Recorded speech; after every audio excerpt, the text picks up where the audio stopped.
All right, no clever intro this time. I honestly have nothing for you, but welcome to a brand new episode of the Channel Tracers podcast. I am, of course, your host, Jay, and joining me as always are my good friends, Tony and Brian. How you doing tonight, fellas? Doing all right. What's up? All right, so we are kind of on a bit of a low in terms of stuff to record right now. There isn't anything like huge to cover until the episode afterwards. So this is kind of a calm before the storm episode. And yet again, in Channel Chasers fashion, we promise something for next time and then have to make an audible. Yeah, so just for clarification, if you guys have been paying attention, we did say we were going to cover Pokemon Horizons, the new current Pokemon series that's been dropping on Netflix, which great series. We'll definitely cover it in future, but unfortunately, Tony fell asleep when we were in the middle of watching it, and so... Also, life got in the way, so yeah, when we were watching it, it was kind of the last minute. Yeah, I was gonna say,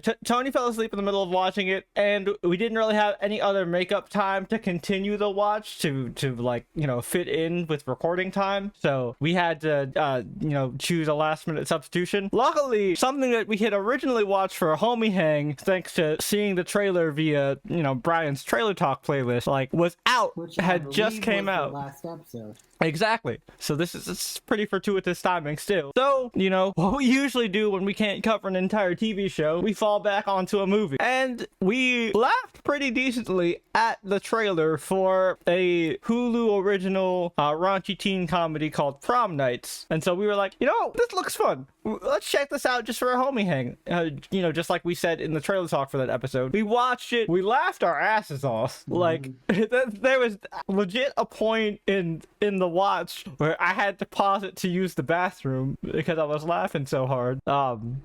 So, like, it was a good time all around. And, you know, this gives us a good time to, like, kind of just talk about one of our favorite genres of movie. It really hasn't been active as of late. The raunchy teen comedy, or I guess raunchy coming of age comedy. Now, granted, there have been a few good ones that we've talked about on Screen Time, like No Hard Feelings, the Jennifer Lawrence one. That's a good one that's come out recently. Even though it's technically not it, I think Totally Killer is kind of somewhat in that area. I would say so. It definitely falls within there. It definitely has the same kind of humor style. But yeah, so this will be a fun discussion. But before we jump into the main topic, of course, we jump right into the news with Brian. Take it away, Brian. Well, before we get into the news proper, we yet again have to do an in memoriam. A legend of Hollywood has passed away. Roger Corman. Oh shit! Damn. You know, I actually watched the documentary behind the making of his Fantastic Four. Makes me appreciate it. There's actually a fan project going around for to like actually like make a full HD restoration of that movie. Nice. I kind of want to see it happen. Yeah. Well, yeah. For those that don't know, Roger Corman was like the grandfather of B-movie horror. He was just the number one guy to get like a movie done quick, fast, and on the cheap. But he also was known for directing like some of the classics, like the 1960 House of Usher. Yep. Or the 1960 original Little Shop of Horrors. Yeah, and he also pioneered a lot of practical stuff, you know, just like the small innovations that he'd come up with to save money have become like big staples in Hollywood. He also directed, I didn't know this until recently, but he also directed the movie that inspired MGK's name. Oh, really? There is a 1958 movie called Machine Gun Kelly. Oh, I think Machine Gun Kelly was the name of an old outlaw too. I think that's what the movie was about. Oh, yeah. Or not outlaw, but like gangster. Yeah. This was a movie based on the gangster, starring Charles Bronson. But yeah, Corman did a lot. We could go on and on about him. He did stop directing in 1990. The last film that he directed was Frankenstein Unbound. That was the one where Raul Julia was Victor Frankenstein. But After that, though, the man continued to keep producing. In total, as a producer, he has produced 491 things. Good for him. The last one being in 2021 called The Jungle Demon, and he's got 2 projects that he's producing that are still in the work. The man was working late into his 90s. He died at 98. Wow, long full life. Good for him. Also, real quick, want to throw a shout out to dang it, I had her page up, but in Jaws, the opening kill, that actress passed away recently. Oh, dang, rest in peace. She was like she did a little bit of pinup work, but was mostly known for being an actress and stunt woman. Apparently she was so good that Spielberg brought her in to do a couple other things, and my research is defying me for some reason, but R.I.P. to her. Yep. Suzanne Beck-Linney, that was her name. Rest in peace. 74, I believe. 77. Dang. Yep. Well, R.I.P. to her. Now, switching to actual news, nothing super big came out, so gonna just machine gun a couple smaller Marvel stuff that came out. Cool. The biggest is that, yes, we did finally get our Galactus announcement. We know who's playing Galactus in the Fantastic Four movie. Ralph Ineson, I believe that's how you pronounce that. Yep. Known for, he's really good character actor. He's been in a lot of stuff. He was in Game of Thrones. Yeah, he was at one of the minor Greyjoy captains. Yep, I remember, because I was the one that told you that, Jake. Yeah, I didn't recognize, because I had discovered it when randomly scrolling through Twitter and hanging out with the guys. I was like, who is this dude? And then Tony filled me, and I was like, oh. Yep. So, and the most important thing, gentlemen, is that he has the voice. He does have the voice for it. Oh yeah, indeed. Because I was going to bring this up, but he's a lot of other stuff. Is that he was the Green Knight in the Dev Patel Green Knight? Yeah, that was the A24 one. We watched that. No, I watched that. No, you probably saw it for a homie hang one night while I was at work. So. Oh well, I definitely held it as a movie night thing one time in the Discord. Yeah, that's what I was getting. Yeah, I'm sorry that we didn't necessarily include you guys. He was also, I think, a villain in that criminally underrated movie that I keep bringing up, Gunpowder Milkshake. Nice. But here's the thing: you guys were talking about the voice, which is the biggest thing that you need. Oh yeah. This man was in The Legend of Vox Machina. Oh. And you know who he played in The Legend of Vox Machina? One of the dragons? Nope. Uncle Kevdak. Oh, Grog's uncle. Grog's uncle. Nice. That makes sense now. Yeah, getting that makes a lot more sense. At least, see, it's a good thing to know that he's like a strong voice actor, because like again, that's really what you need. Because obviously Galactus is going to be a big CGI, thingamajig. Thankfully, he won't be a fucking cloud this time. And well, apparently, something that I saw, they initially wanted to do Galactus in his big humanoid self. Producer thought he was a robot. Oh, you talking about for Fantastic Four 2 Rise of the Silver Surfer? Yep. Yep. To that producer, he's not a robot. He's a to be fair, when I was a kid, like when I was a very little kid, and I did not know the difference because I hadn't really, I wasn't able to read, so I didn't know comics for real that much back then. And the Fantastic Four cartoon wasn't really that popular. When I had gotten a Galactus figure as a kid for Christmas one time, I thought it was just a modified Sentinel. No, because okay, look at Galactus, right? I see your logic. Just find it hilarious. Yeah, because it's the same color scheme. He looks like a huge ass robot. So I was like, oh, this must be a master mold. But no, it was Galactus. But also, that's not all we got with Fantastic Four, because yet again, similar to the last time that I talked about this with you guys off screen, they announced another actor without announcing who he's playing. Oh. Movie living legend who has not joined the Marvel Universe yet, John Malkovich. Oh shit! Yeah, I've heard about this too. I'm excited to see what he's going to be doing. Who do you think John Malkovich is gonna play? I have no clue, but I heard an interesting theory. Okay. People are saying that the rumor is that he's going to be Pascal's dad. Oh, Nathaniel Richards? Interesting. Yeah. I mean, that's one way of going about it. But yeah, but you never know. He also, I doubt they'd go this obscure, but he could definitely be, if they wanted to do like the original White Puppet Master. I was gonna say, yeah, you could do. I was just about to suggest he could be Alicia's uncle. That could be real cool. Mm-hmm. One that I heard that, albeit in a joking way, he could be Mole Man. Look, everybody wants Mole Man because Mole Man is kind of just your quintessential like that's your starter Fantastic Four villain. That's actually who you should start with. Well, like, you know, yeah, he was the first villain in FF's history. And also, currently the only good Fantastic Four movie to ever exist, The Incredibles, even like paid homage to it at the end with their first official villain being the Underminer. Dude, yep. That I played that tie-in game. Same, yo, that tie-in game was fire. I enjoyed that. It was indeed, but the one reason why I don't think that he's gonna be Mole Man is because the other person that was casted in it that we don't know who he's playing is Paul Walter Hauser. Okay. Who most notably is known for being the bodyguard in I, Tonya. Oh, that guy. And I think physically he has more of the Mole Man, yeah. Mole Man presence. I could see that. But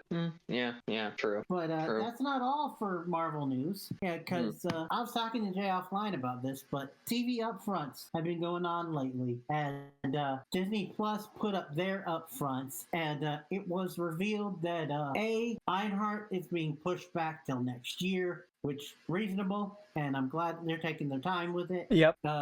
Daredevil is officially set for sometime of March of 2025. Nice. And then the last thing is that we got a confirmation date for Agatha's show. Okay. September 12th. Oh, that's coming up, relatively speaking. And we have a final title. We have an official title. Yeah, obviously they've been bouncing around titles for Oh, you don't even know, because even after like Darkhold Diaries, they threw out a couple, like one that lasted for like a week before this official announcement was called Agatha the Lying with a Y, Witch and the Wicked Wardrobe. That was one of the titles. I like that pun. But in true Agatha fashion, the official name is Agatha All Along. I mean, I figured that's what they were gonna go with because it was so integral to the marketing. Yeah, and it's catchy as hell. And they had that little jingle in the WandaVision show. Mm-hmm. Yeah, like I said, Agatha All Along. Yep. So like it just makes the most sense. I'm interested to see that show because I was a big fan of WandaVision, which is honestly why I hated on Multiverse of Madness so much. So like I'm hoping that this will just give me more of that. Elizabeth Olsen herself that the writers of Strange 2 did not watch WandaVision, and it shows. Yeah, I was gonna say it shows for sure. I mean, even the director Sam Raimi said that he like watched the first episode and got like the cliff notes. Man. But yeah, the last little bit of Marvel like speedrun news is not from the Marvel universe, and I teased this on up fronts. They announced that yes, they are still working on the Spider-Man Noir TV show, and it was confirmed that Nick Cage is set to reprise his role. Oh fuck yes! Hell yeah, that's how we do it. Nick Cage's Spider-Man Noir was the best part of the first Spider-Verse movie. Oh yeah. That's exciting. But that's it for the news. Alright, so jumping straight from the news into one of our personal favorite segments, Screen Time. Screen Time is a segment of the podcast where the boys and I all talk about the different pieces of media that have consumed our time in between podcast episodes that can range between books, TV shows, video games, anime, TV shows, and movies we haven't had time to cover, and so much more. So right off bat, me and Tony have hopped into the world of Westeros because Crusader Kings 3 was on sale this past week on Steam. Now, if you guys are regular listeners of the podcast, you've heard Tony, go on ad nauseum about Crusader Kings 3, a Game of Thrones mod, so I don't really need to go through the basics of what it is. It's literally just playing CK3, but in the world of Westeros with canon characters playing through, the timeline of Game of Thrones, where you can create your own custom lord and just have your own adventures in Westeros.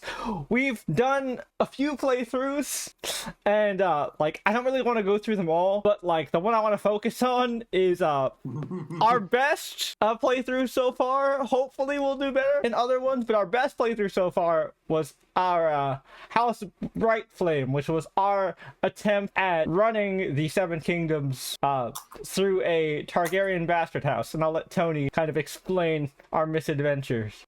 Okay, so to run it down in basic, we started our journey with House Bright Flame with it was Baelor. Yep. Or did he did. It was King Baelor, the Shield of the Red Keep. Mm-hmm. And he ruled uncontested for 62 years. Mm-hmm. And when he finally laid to rest, his son took the throne. Yep. And within his son's reign, rebellion after rebellion, mostly between the minor vassals of Westeros, fighting each other, acting like your younger siblings, beating the shit out of each other for no reason. And dozens and dozens and dozens and dozens of plagues. So many plagues. Which, bar on that, I looked into it, I figured out what we need to do. All right, cool. We'll do that next time. But yes, plagues really fucked us up, man. And also, to the point, we got poxes named after our king.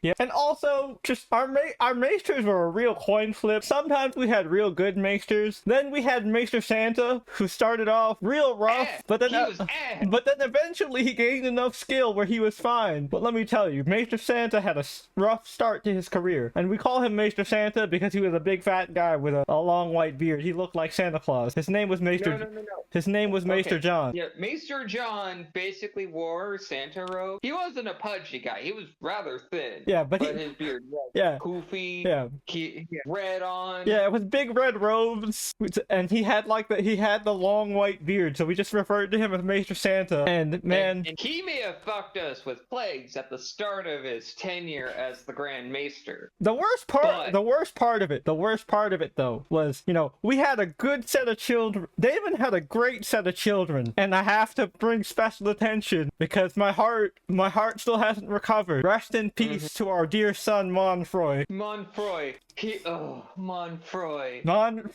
Bright Flame. So much potential. He was he was literally a genius. He had a diplomacy. He had a stewardship of 7 as a 3-year-old. He was epic, for lack of a better word. He had so much potential. We were gonna make him hand to the king and everything, but then plagues. His brother was gonna take the throne after.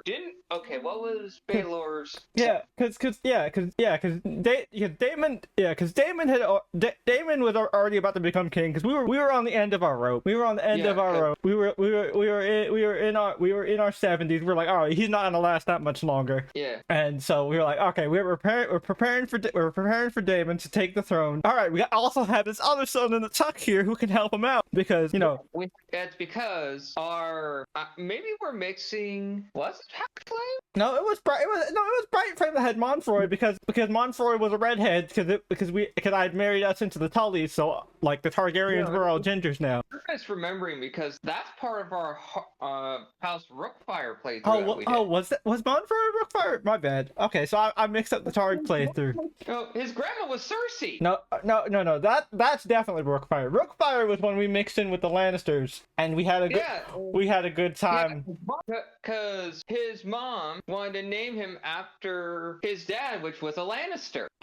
Okay. So that was So that was a separate playthrough where we ended up merging with the Lannisters, and it lasted. it started off really, really well. And then, like, our second player air character, I believe his name was also Dayron. He was Dayron the Beautiful as opposed to Dayron the Hawk, who was our original player character. He just refused to die. He refused to die because he got disfigured by the pox. He had everything. And David Rookfire. He was Dayron Rookfire. Yeah, he was Dayron the Beautiful. Yeah, he was Dayron the Beautiful as opposed to his father, who was Dayron the Hawk. No, that was a different playthrough when we were a Veil Lord that we just decided no. No.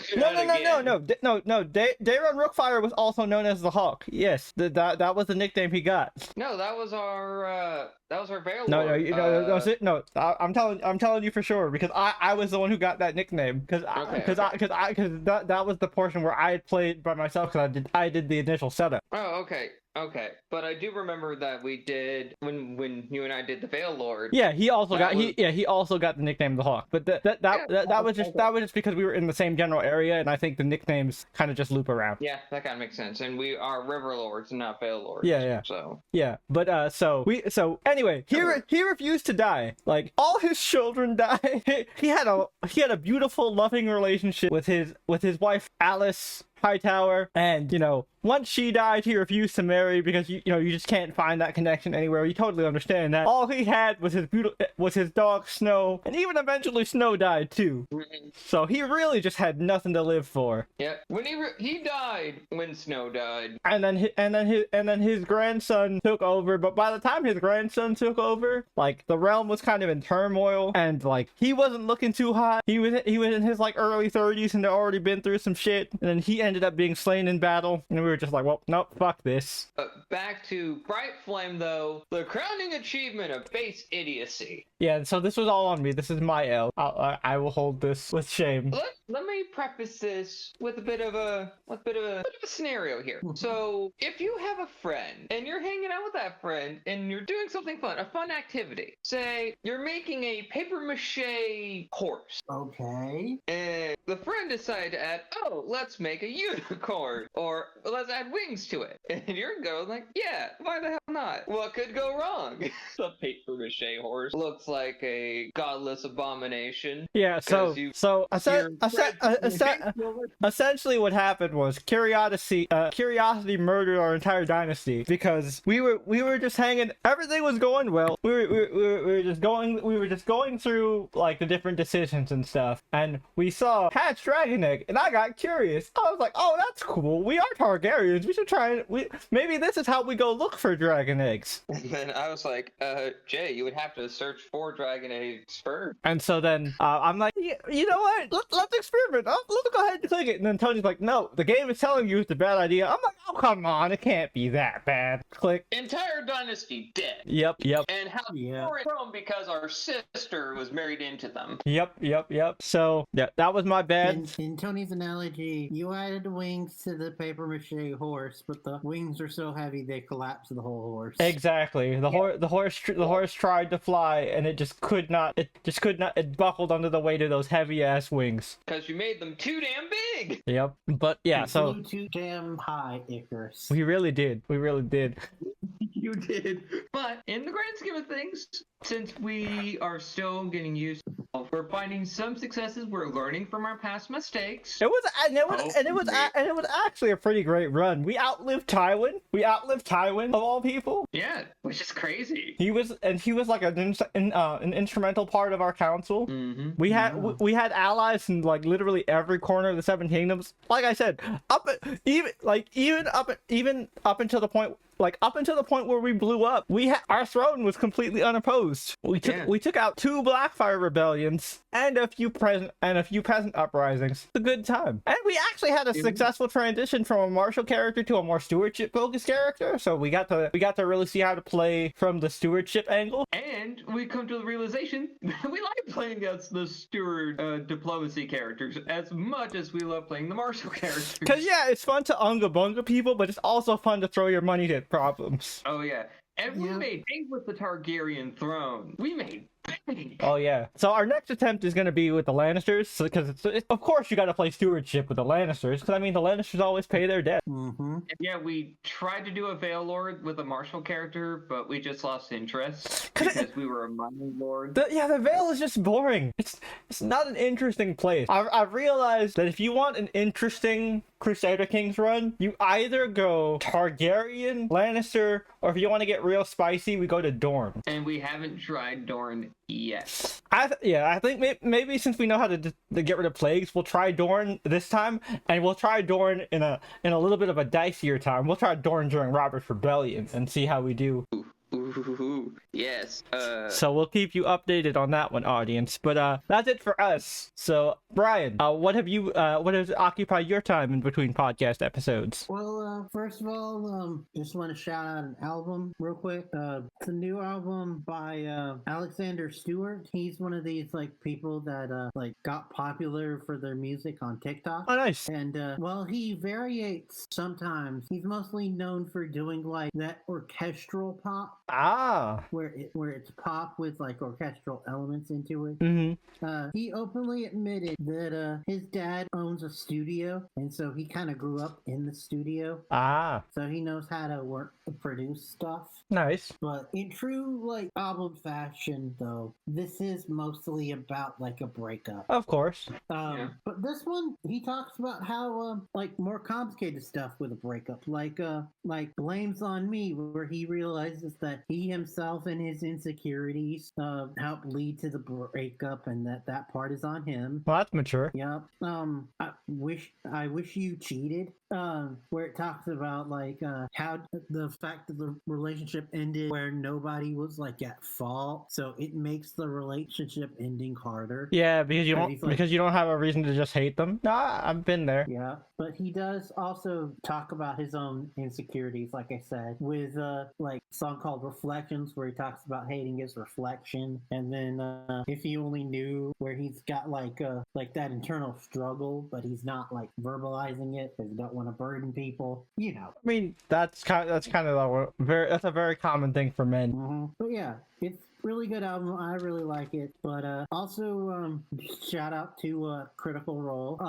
I'm not going to be subscribing to it, but they just launched their own service called Beacon, which if you watch Campaign 2, you know why it's called Beacon. But they'll do a lot of behind the scenes stuff there and exclusive stuff to their live shows and all that, but all their normal stuff is still going to be on YouTube and on Twitch. Nice. Just now you can subscribe instead of going to Twitch and subscribing to Twitch and having to pay some of that money to the Twitch corporation. You can now subscribe to this, get extra benefits, and all the money goes to them. I swear it's not sponsored, but one of their new things that they launched along with their website is Critical Role Abridged. Oh, they have an abridged series? Which is, it's an abridged series, but not in the vein of... TFS. Yeah, because what it is they're going back with Campaign 3, and they're taking each episode and adding graphics and truncating it to where they've done the first 3 episodes so far as of recording, and the longest one was an hour and a half. So they take each episode and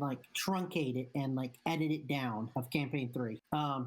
I'd say that this is a good jumping on point for if you want to get into Critical Role, but you don't want to deal with the 4-hour episodes. But so I watched that, and it's pretty cool to relive the beginning of Campaign 3, but also been keeping up with Campaign 3 in modern time, which they definitely answer some long questions and did something that the fans have been asking for honestly years. But also Matt is seemingly out for blood, and it looks like gearing towards the end game of Campaign 3. Oh, damn. Yep. We have had in the last few episodes 1 player death and many close calls. Well, shit. Many. No resurrections? Well, without getting into too much spoilers, the way the way this one person died, it's hard for them to do like a resurrection. Not impossible, but also story-wise, I'm not sure I would want that. Oh, okay. Also, in universe, something is going on within the world that is making it harder for resurrections to happen. But anyway, the last thing is I did watch a movie over the weekend. The Ryan Gosling Russo brothers movie, The Gray Man. I finally watched it. I really liked it. Anna de Armas was awesome. Ryan Gosling continues to surprise me. I will say that I do find it kind of funny because Chris Evans is the villain and is one of the villains in the movie. And in his confrontation with Ryan Gosling, he calls him a Ken doll. Oh, that's funny. And this is years before Barbie came out. So that was an interesting coincidence. But as far as action movies go, I really enjoyed it. It's one of the better ones of the last few years that I've seen. Might be one of the best ones outside of the Wakeverse. But anyway, I really enjoyed it. I heard that they're doing a sequel, and I'm excited to see that. But yeah, I guess that's it. Cool. All right. So jumping from the screen time, we're going to go ahead and do Trailer Talk. Trailer Talk is the segment of the podcast where Brian has curated a brand new list of trailers for us to react to, and through the magic of editing, we'll come back with our rapid fire thoughts on these trailers. And who knows, maybe some of these trailers will be future topics for the podcast. So stay tuned. I think at least one. Oh, interesting. So we got some promising ones coming up. All right, we'll see. But until then, please enjoy this word from our non-existent sponsors. And we're back. Okay, so we got a bunch of really good trailers in here. The one that like I wasn't expecting to be as interested in when the trailer first started, but then like it slowly won me over was Firebrand, the like period drama movie about Catherine Parr, the final wife of King Henry VIII. If any of you have either listened to the soundtrack of Six or seen the show yourselves, she is survived with the banger song "I Don't Need Your Love," which is up there within my within my top 3 of that musical. Personally, for me, it goes "Don't Lose Your Head," "I Don't Need Your Love," and "All You Want to Do." Those are my 3 favorites. Also, Henry also has a weird like name fetish, kind of similar to like a Kitty Pryde. He loves Catherines in the same way Catherine Pryde loves Peters. Interesting. Yeah, it's a bunch of Catherines. Catherine of Aragon, Catherine Parr. It's a lot. But yeah, Jude Law, man, he looks like he's gonna really bring it as Henry VIII.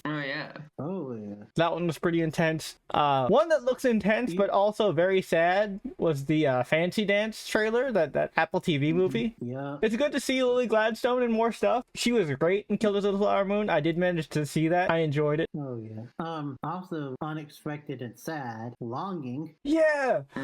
That went a whole bunch of different directions with it, and I find it kind of ironic that Richard Gere is involved in a movie about an adult going after someone much younger than them. Oh yeah. Because the joke within Hollywood is like Richard Gere refuses to be a love interest with someone who is not at least 10 years younger than him. If you look at a lot of his classic movies, so I just find that funny. But the teacher in question, was Diane Kruger. Yep. From like Inglourious Bastards and National Treasure, and she was the original woman that men fought over. She was Helen in Troy.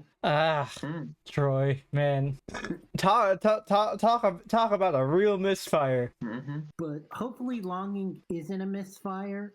Funny thing about it that I didn't know until Googling. But it's actually a remake of a 2017 Israeli movie. Interesting. But where it gets even more interesting is both the original and the remake are directed by the same guy. Oh, that's cool. Savi Gabizon. Probably said that wrong. It's all good. Apologies if I did. But yeah, so that's sad but interesting. So going from less intense, that 90s show, that looks fun. So anybody who's a long-time viewer of the podcast knows this ongoing joke of that's one of the shows, the episodes that was never released because in order to like kind of get into the spirit of the show, I had some THC gummies, and first I took a half because I was like, it's pretty chill. I was doing fine with the half, and I was like, what? It's just kind of sitting here. Might as well take the other half. Took the other half. Got like super high to the point where I was like listening back to it and I was talking like, if you've ever seen Zootopia, I've made this joke 1,000 times. If you've ever seen Zootopia, I was talking like the sloth Flash from the DMV. Mm-hmm.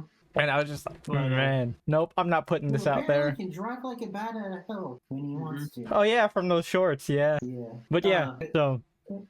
Yeah. But see, here's the thing, ladies and gentlemen. He told me about the first half, but he did not tell me about the second. Yep. So here I am, completely stone sober, doing things, and things are all right. They're a little more chill than usual, but they're all right. And then all of a sudden, Jay starts getting slower and more off topic than usual. Yep. So I had to be the one to rail things in and basically lead the whole. Yeah, it just did not go well because, like Brian said, because the thing with my brain when I'm high. You can't really tell the difference except for the fact that, like, I meander even more than usual. Like, you know, the podcast is fucking infamous for you know, residing in Tangent Town. But, like, I listened back to that and I was like, man, there are several points where Brian just keeps trying to bring me back, but I refuse and I just keep wanting to talk about other stuff that is still kind of,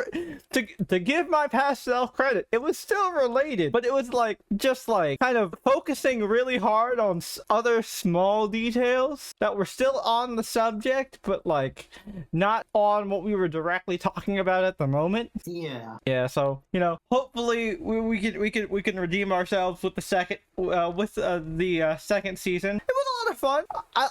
I like what they did with it. Totally do not mind rewatching it for Tony. Yep. So you know, I think that'll be a good time. Also, I like the fact that they've openly admitted that they're introducing new characters. Yep.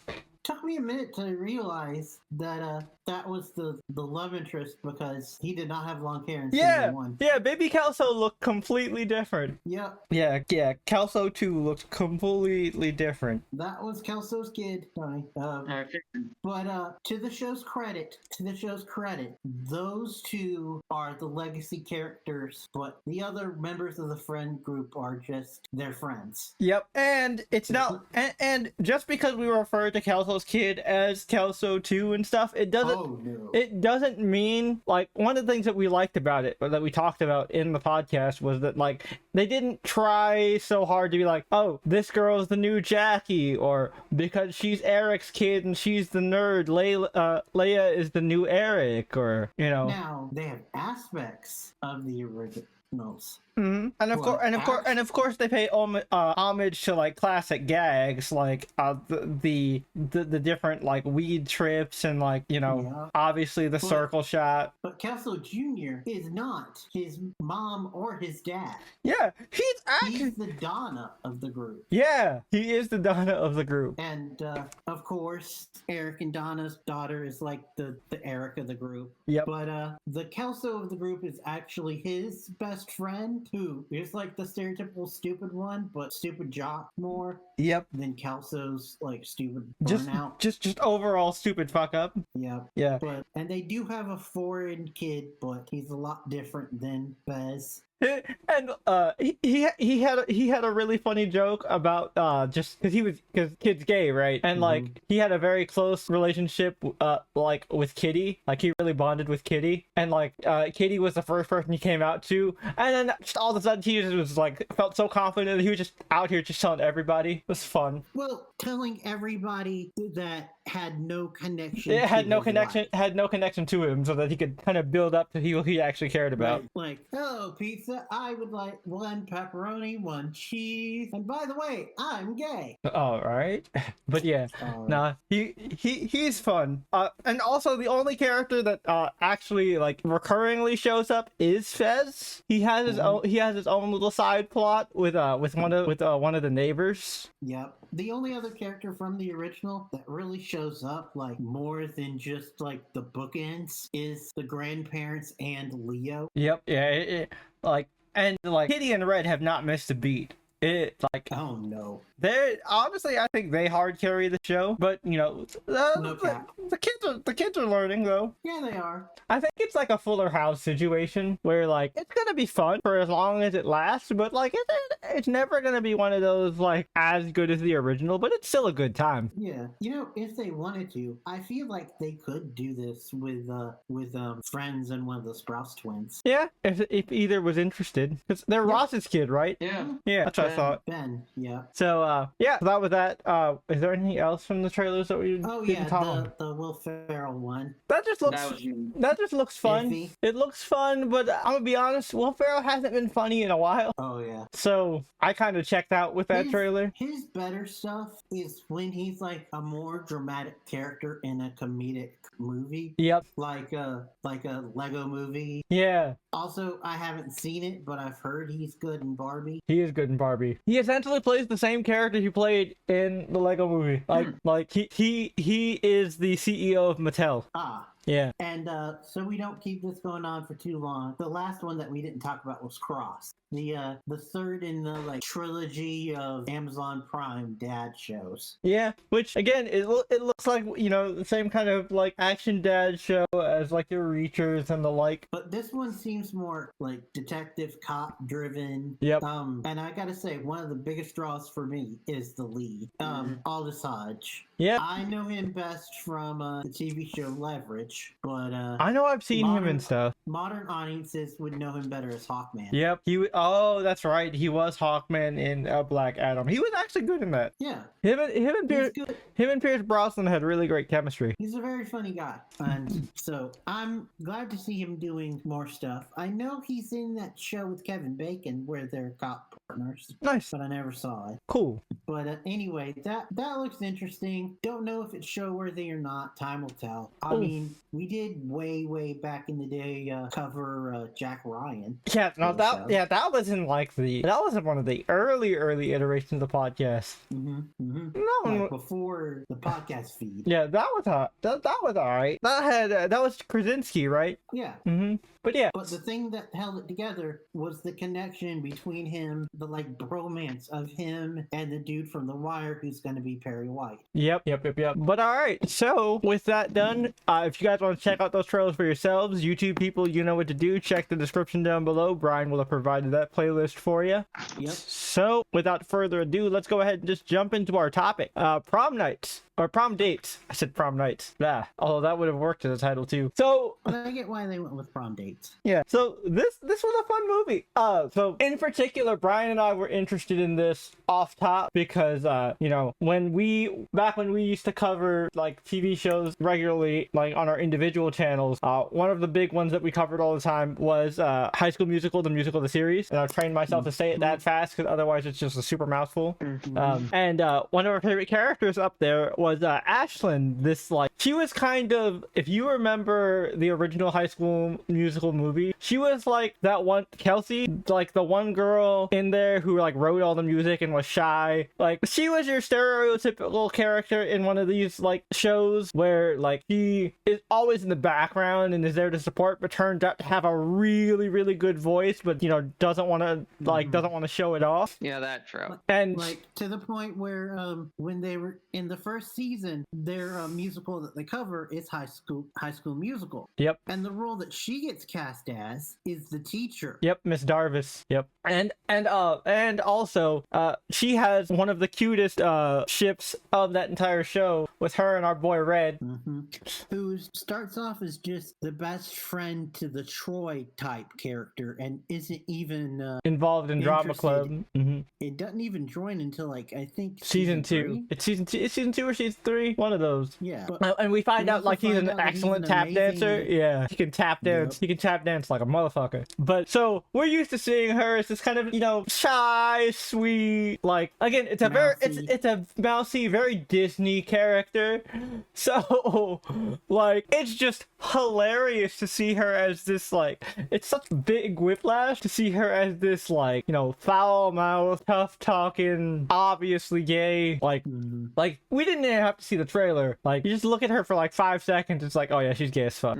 And one thing I will give this movie like huge credit for is a lot of times with these like coming of age movies is if you have two characters and one of your two central characters is gay, one of the plots they always go for is that the gay best friend has an unrequited crush on their straight friend. Yep. And I'm like really another thing that we covered recently, also Dead. Yeah, Dead Boy Detectives. Yep. And like, I'll be honest with you, I'm really, really tired of that trope. Just like men and women can be friends, you know, gay people and straight people can be friends too. Yeah. You know? And novel concept. Yeah, people that just can't be friends with anybody. In fact, you can even say you can potentially adopt them as family, no matter what. And I mean, just because somebody is the gender that you prefer does not mean that they have to be like romantically involved.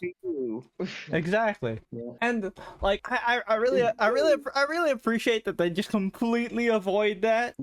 And another thing is like very early on, like the thing with like her best friend. I'm forgetting the characters' names off the top of my head. What are the characters' names? I can't believe I'm blanking right now. I'm just reminded of their whole plot line. Like I remember what they did, but I can't remember their names. I gave them funny names. I know one had the last name Shapiro because of the one gag, which we'll talk about later. I named her Misguided Bitch. They were both misguided bitches though. Yeah, true. Hannah and Jess. There we go. Okay. So one of the cool things is that like right off the bat, Jess knows that Hannah is gay because she has eyes and a brain and a functional brain. And like, you know, when Hannah's just building up to this like, you know, big life-changing confession, she's like, oh yeah, I knew. It's like, wait, you knew? It's like, yeah, dude, you hit when our teacher's husband came to career day, you called him a little bitch. And you also bought Miss What's her name like a luxury perfume for Teacher Appreciation Day. It's like, and it's like, and then Hannah was like, he was a little bitch. Hannah, he was a firefighter. Just because he was a firefighter doesn't mean he wasn't a little bitch. My God. I love that shit. Also, like another thing that I enjoyed about this movie is that like with a lot of these types of movies, especially in a more modern context, like they tend to like angelify the gay characters, like that they can't do wrong. But like both characters are assholes in this to each other not just to each other, but to people for different reasons. Yeah, they were just assholes. Just because Hannah is gay doesn't mean that she doesn't do some fucked up shit. She strung along, admittedly a very questionable individual, like hyper. Yeah. Oh my. Yeah. God. No. My man Greg was down bad. I remember Greg. Greg and his promposal stuck in my head. That's how I remember his name. Yeah, that promposal. Yeah. Where he went all pink, getting out the harness and everything. Yep, and he had banana backup dancers because he referred to her. His pet name for her was Hannah Banana. It's very cute, but like way too much, bro. Extra. You know what? I don't say this normally, but part of me thought that Craig needed Jesus, Zoloft, something to calm this man down. Greg needed, Jesus Christ. Greg needed a lot of help. Also, like again, both parties were wrong on different fronts. Jess is obsessed with becoming prom queen and like, having the perfect prom night, so she's willing to put up with this stupid douchebag Luca. Yeah, Luca, his small bitch ass. He disgraces the short kings. He really does. And I find it as an egregious insult to our good standing, sir. Because he does the stereotypical typical like overcompensating for being short thing that like rich people do in these types of movies, where you buy like the fancy car and you just douchebag behavior, and like Jess is willing to put up with it. But like the main crux of it is, of course, like both girls are kind of put through situations. Hannah, being fed up with living a lie, finally just comes out, but she doesn't really come out. She just kind of runs away on Greg, which, devil's advocate for Greg. He doesn't even just straight up say I'm gay. She just leaves. If I was Greg, I would be concerned too. Now, granted, Greg took it to a whole nother level because Greg is Greg. Yeah. But like that was a dick move on Hannah's part. That Hannah didn't just explain, "Hey, yo, I'm gay." Oh yeah. Cause like, indeed. Cause like the moment it happened, Greg was like, I would have been alright if you had just said something. And you know what? She's like, I did. No, she did not. Yeah, exactly. Like, no, you literally didn't do. You just left. Like, you just literally walked out. Like, yes, it definitely, it definitely heavily implies stuff, and like, but like to somebody like Greg who has no idea, and suddenly his girlfriend just leaves, it just feels like what the fuck did I do? And then she just straight up goes out and starts making out with multiple women. Yeah, which one of them being his second cousin. Oh my god, that whole gag was hilarious. That one was funny because like man, this movie, like, honestly, there is no point of like splitting it between spoiler and spoiler free, because like this is a comedy for real. Like, I don't think you guys care about spoilers for a comedy, but the gags in this movie are hilarious. Like, my favorite one that I thought was funny was the one that we saw in this trailer, but like seeing it in context made it even more funny. With like when they're at the college party and she's like upstairs with the dude, like the football player dude. Yeah, so these two dumbasses trying to escape from one college party. Yep. Go to just a frat house with a bunch of sad frat brothers. Very sad. Yep. Honestly, I hate to say it, but kind of the frat that I probably would have been in. Well, damn, Brian. Damn, Brian. Damn. You know me. Have more respect for yourself than that. Come on, man. See, me and Tony are on the same page. Yeah, you're right. Listen. Listen. Brian. Brian. Would you want to associate? It's been a week since we've watched it. I don't think you'd want to associate with a group of buffoons like that. But the more I'm thinking about it, the more pathetic they were. But man, if they're blacklisted from almost every strip club in the area, right. It was all but the last one. Yep, and then Hannah. Damn, I forgot that. Then Hannah ruined it all for them. But good for Hannah. She had a good first experience seeing titty. Yeah. Well, she saw hers. She saw titty and then just completely embarrassed herself. Yep. Well, to be fair to Hannah though, she was crossfaded. She was super crossfaded because not only by that time she had like Fireball. She had Fireball, like half a bottle of Fireball, a bunch of vodka shots, and then like a bump of cocaine. Yeah. She was seeing shit. It was a dangerous combo. That was the whole thing. Because I don't know if you went back and watched it, Tony, but Tony missed out on like the first little bit of this movie. When they're just hanging out, they're just drinking the Fireball, and they're like, "Fuck it, let's go party." Yeah. No. Well. First they're desperation calling to see if they can get any like backup prom dates, and when those fail, they see Vodka Heather's post on Instagram and they're like, "Fuck it, let's go." And Hannah calls up, she texts the captain of the softball team. Yep, the captain of the softball team, and she's like, "Sorry, no, I'm actually not gay. I just hit a lot of home runs. I'm just very no. Oh yeah, her exact words are, "No, I'm sorry, I'm not actually gay. I'm just very athletic." Yeah. Which is hilarious. I didn't even need the proper context for that because that's just too damn funny. No, it is hilarious. It's really funny. It is. I think she's the one that the ex-boyfriend goes with. Yeah, goes to prom with for a bit. That we never see her because she's so tall that she's forever out of frame. It's like Miss Bellum. God damn. Yep.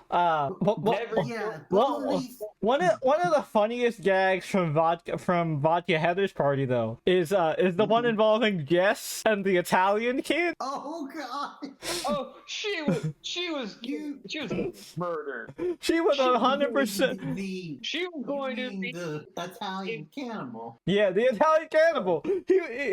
No man, like she you know, she saw he was hot, that he looked like Timothy Chalamet, and started talking, and then she used her basic bitch Italian that she learned from the Lizzie McGuire movie to try and strike up a conversation. Which I like how they handled that, because it was such a slow burn. Because first he was giving her the riz, and then like if when you read the subtitles, it's like, oh god, oh god. Yeah, it just slowly starts to descend. It's a madness. And then by the time like the cops show up and he runs away, like Jess reveals like, yeah, I was pretty sure we were either gonna make out or he was gonna kill me, but I was willing to take that risk. And we looked at that woman and like, girl. Yeah. Oh yeah, no. And meanwhile, while this was happening, her friend was accidentally hooking up with her second cousin. Yep. And also, everyone, just keep in mind, make sure when you go to your next family reunion, you scan the area to make sure that listen. With Just because Gretchen did it and thought it was okay, doesn't mean you can all be Gretchen. Yeah. Also, no one wants. Just as a heads up, probably a good idea to at least tell another person your name before you start making. Yeah. Look. Yeah. That should always be step number one. Like, you know, you don't just make out with somebody out of nowhere. You should at least like, you know what their first name is. Mm-hmm. But you know, I ain't here to judge. Whatever you want to do. Hopefully, you all are adults here. But I do say, on the whole, this was a very good, like, raunchy teen coming of age comedy. Mm-hmm. Okay. Like, definitely one of the better ones I've seen in a while. Yeah, all the jokes hit. All the jokes hit. Like we were definitely laughing through a good chunk of it. And like, also, you know, all the different side plots like came together by the end. Like the dog came back home. Yeah. Also, that dog had an existential crisis. Like, kill me. Oh yeah. Mother. Kill mommy, please. Kill mommy. Yeah. And I said it before. I said it while we were watching, and I said it when we watched the trailer. But I'll say it one more time. Who the fuck includes the kill button in your dog's soundboard? I have no idea. But I will say, also as like a prop to this movie, since we don't really care about spoilers, I really like the ending and that they both ended single. Yeah. I really appreciate it. That rarely happens. Yeah, in these movies. Because they actually learned a lesson. Like, because that's my thing, right? With a lot of these things, especially like when we were growing up, a lot of those ended up with like, turns out you were chasing the wrong person. The person that you should have really been with is the one in front of you the whole time. No, sometimes it's just like, maybe I don't need a relationship. Maybe I just like Easy A. Yeah, maybe I just need to be on my own, figure shit out. Yeah, because even like probably one of the quintessential raunchy coming of age movies of all time, Superbad. Yep. Jonah Hill's character ends up with the girl. Yep. Mm-hmm. And I like this was more realistic. Like, yeah, you know what? Jess learned her lesson, was like, relationships are what got me into this bullshit in the first place. You know what? I'm gonna just work on myself. And Hannah like says, "Do you want to be my girlfriend?" And whatchamacallit? The Asian chick whose name I can't remember off the top of my head. She was like, "No, you literally just came out in front of the entire school. You don't know what you want yet." Angie, there you go. Angie Adams. Yeah. Mm-hmm. Yep. But she was like, "No," like not just no, but like, yep. Fuck no. Yep. I appreciate that. And like, I'm still concerned for Greg though, because like, oh, poor Greg. Greg ended up discovering like he had a female equivalent that was obsessed with him, And like that. She was like full on, like She semi tsundere. No, yandere. No, not even semi yandere, full on yandere. She said she had a lock of. She said she had a locket with a piece of his hair in it and shit. Yeah. And That- he was like, hey, that's kind of hard. trait. Like No. I like that's not. that's either gonna go very well or very poorly. There's no in between. Because one of the things that happens, one of the things that happens that makes me scared, but also was really funny, was she gives this whole speech and says, "I love you," and kisses him, and then he says, "I love you, I think." Yep. Yep.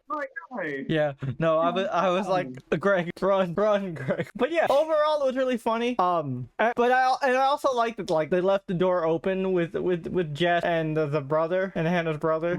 Like, but she was like, hey, you know, when I do feel like I'm ready, you'll be the first one I call, which is sweet. It's still pretty sweet. And I like the whole thing with Angie where it's like, no, we're not getting together, but we can be friends. But I can be like, you clearly need more gay friends to help you. Yeah. Which again, I said it while we watched it. I call cap. How are you in drama and you don't have that many gay friends? Impossible. It is impossible. Drama is like the mecca for gays. It's like that's just where they flock to the most. Which I say now is maybe they're not known gay to her.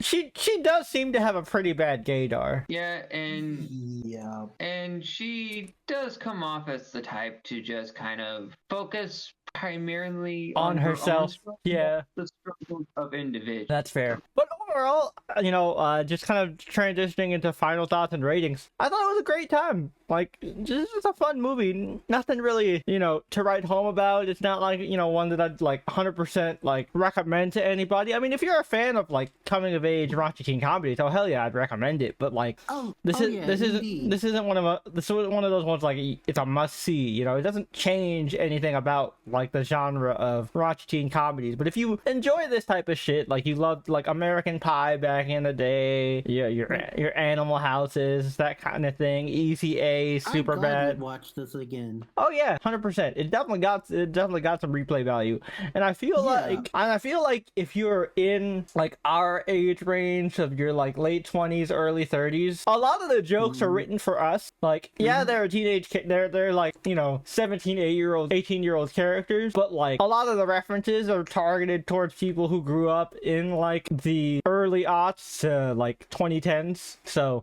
you know, you'll have a lot of fun with that. Because I mean, especially the people who grew up with the 2010s, because like I was in high school during like the height of Glee fever. Like all of my friends who were in drama and chorus, all like we would talk about Glee nonstop, and I would always get flack because I always thought Rachel Berry was the devil. Who's laughing now? The devil. I'm just saying. Look, man. Y'all see it now. Y'all see who Lea Michele really is. But I was on this from day one. I never liked Rachel. Yeah, I liked her with Finn, but that was because Finn calmed her down. Yeah, but yes. So like, it definitely appeals to like that crowd of like people who grew up on this shit like in like the 2010s era. So I feel like you'll have a good time if you enjoy that kind of stuff. Indeed. I definitely gave me vibes.